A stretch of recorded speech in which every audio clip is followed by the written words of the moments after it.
Bonjour, dans cette vidéo, on va apprendre c'est quoi un pile électrochimique, comment construire un pile et comment fonctionne. Pour construire un pile, on a besoin de bécher, de lames métalliques ou bien électrodes qui ont un pouvoir réducteur différent.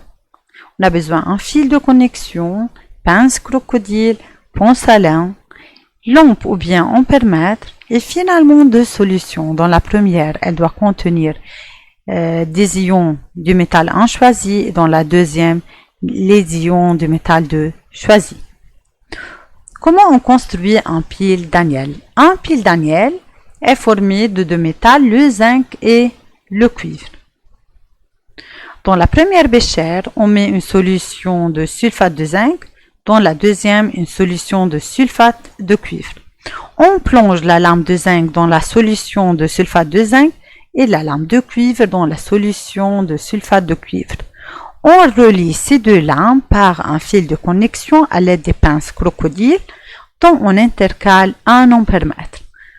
On se rappelle que l'ampèremètre est utilisé pour vérifier qu'il y a production de l'électricité. Puis on relie les deux béchères par un ponce à lin. Comment fonctionne ce pile?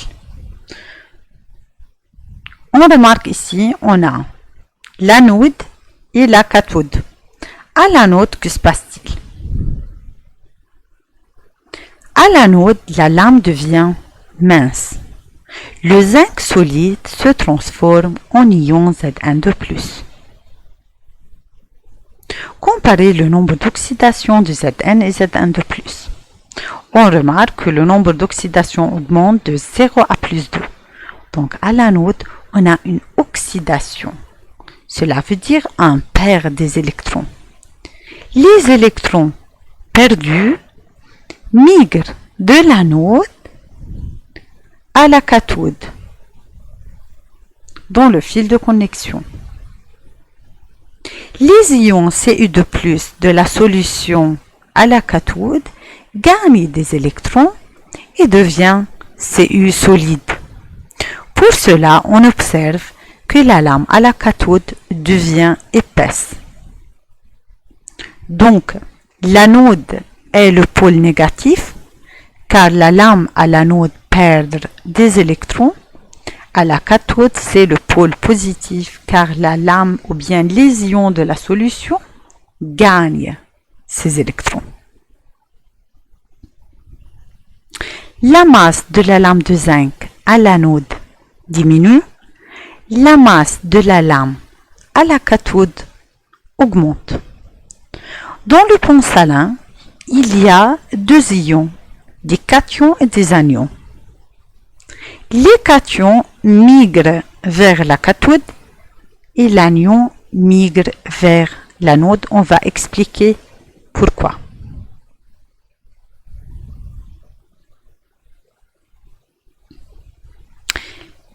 Dans le circuit extérieur à la pile, cela veut dire dans le fil de connexion, les électrons circulent de la borne négative, cela veut dire l'anode, vers la borne positive du pile, la cathode.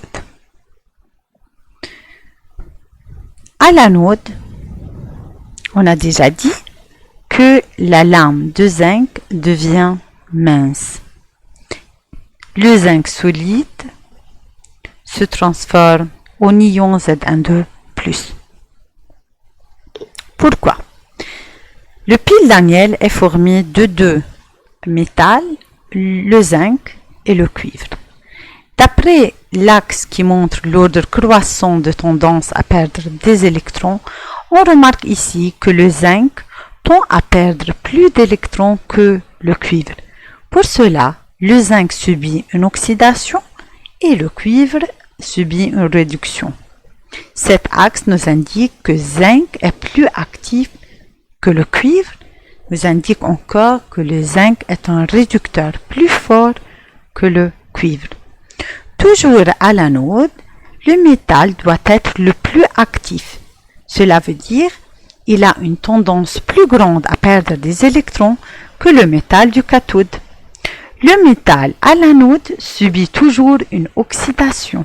Par exemple, ici dans le pile Daniel, le zinc solide se transforme en ion Zn de plus. Comment varie la quantité du cation dans la solution et comment varie la masse de la lame. À l'anode,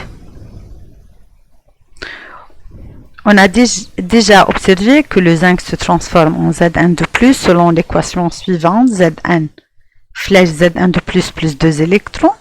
Comment varie la quantité de zinc? Zinc dans cette équation, c'est un réactif. On connaît que le réactif disparaît. Donc la quantité de Zn solide va diminuer car c'est un réactif et il va disparaître. Alors par suite, la masse de la lampe de zinc à l'anode diminue. Comment varie la quantité de Zn de plus? Zn de plus, c'est un produit. Il est nouvellement synthétisé. Donc la quantité de Zn de plus augmente car c'est un produit. Maintenant à la cathode, que se passe-t-il? À la cathode, on remarque que la lame de cuivre devient épaisse.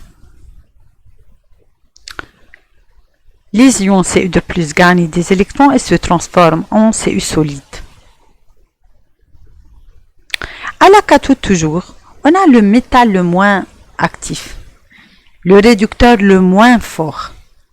On a toujours le métal qui a une tendance plus petite à perdre des électrons que celle de l'anode. Le métal ou bien l'élément subit à la cathode une réduction, l'ion se transforme en Cu de plus. Par exemple, ici gagne 2 électrons et devient un métal Cu. Selon l'équation suivante, Cu de plus 2 électrons nous donne Cu. Donc, comment varie la quantité du Cu? Cu ici augmente. Pourquoi? Car c'est un produit. Alors, la masse de la lame du cuivre à la cathode augmente. Comment varie la quantité du Cu de plus? Ici, Cu de plus, c'est un réactif, il va disparaître. Par suite, la quantité de Cu de plus diminue. Je m'excuse, ici, le Cu de plus n'est pas solide. C'est un ion aqueux dissous dans la solution. Observez maintenant comment varie la couleur de la solution de sulfate de cuivre. On connaît que l'ion Cu de plus est de couleur bleue. Observez, la couleur de la solution devient claire. Claire parce que la quantité d'ion Cu de plus dans cette solution diminue. Le pan salin, c'est un tube en U rempli d'une solution gélifiée conductrice. Il contient des ions cations et anions K plus Cl- ou bien NO3-. Ces ions n'interviennent pas dans la réaction d'oxydoréduction, donc n'interviennent pas dans la formation de l'énergie électrique. Dans le pan salin et dans les solutions, ce sont seulement les ions qui se déplacent. Le mouvement des ions dans le pan salin est tel que les solutions restent électriquement neutres. Donc, la migration de ces ions vont assurer l'électroneutralité des solutions. Donc, le pan salin possède 2 rôles. Il va assurer un circuit fermé et l'électroneutralité des solutions.